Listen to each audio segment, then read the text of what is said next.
بڑے بڑے سمجھدار لوگوں کو کالا جادو ہو جاتا ہے،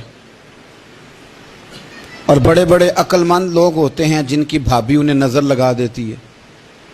بڑے بڑے سمجھدار لوگ ہوتے ہیں کہ جن کی دکان کے آگے کوئی تعویذ پھینک جاتا ہے۔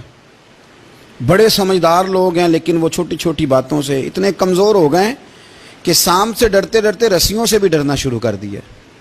رسیوں سے، وہ جی میں صبح کل چل رہا تھا تو میرے پیچھے کوئی چل رہا تھا، تو میں نے کہا سایہ ہوگا آپ کا، وہی ساتھ چلتا ہے۔ ایک حدیث ہے ترمذی شریف کی، اسے یاد کر لیں، بڑا نفع دے گی۔ میرے نبی کریم علیہ السلام نے فرمایا اگر ساری دنیا مل کے بھی تیرا نقصان کرنا چاہے تو جب تک رب کی مشیت نہ ہو تیرا نقصان ہو نہیں سکتا۔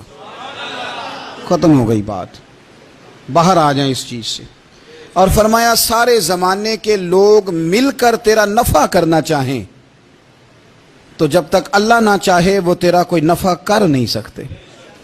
نقصان بھی اللہ کی مشیت پہ ہے، نفع بھی اللہ کی رضا پہ ہے، تو پھر آپ بلا وجہ لوگوں کو دیکھ کر ٹینشن کیوں لیتے ہیں؟ پریشانی کاہے کی ہے؟ آزمائش کس بات کی ہے؟